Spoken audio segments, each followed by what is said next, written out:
Genç kardeşlerim, kimse sizi dünyada zillete de ikna etmesin.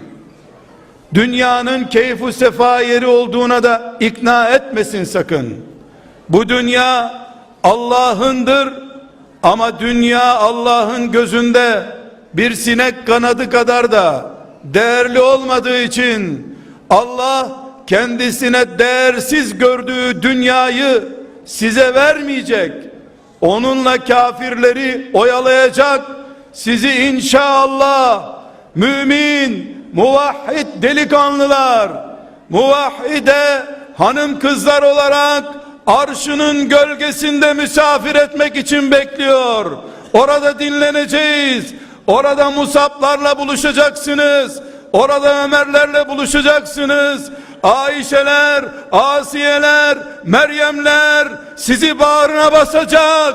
Orada bugün Muhammedun Resulullah deyip bunun çilesine razı olanlar, Muhammed Aleyhisselam'ın yanında izzetli, onurlu, bütün peygamberlerin başının tacı bir peygamberin delikanlıları olarak dirileceksiniz inşallah. O güne kadar aldanmayın, keyfe aldanmayın, sakın soluklanmayın. O gün Resulullah'la, ashab-ı kiramla, ümmeti Muhammed'in önderleriyle buluşuncaya kadar çilenize razı olun, gayret edin, yılmayın, dökülmeyin. Allah sizi görüyor, melekleri görüyor.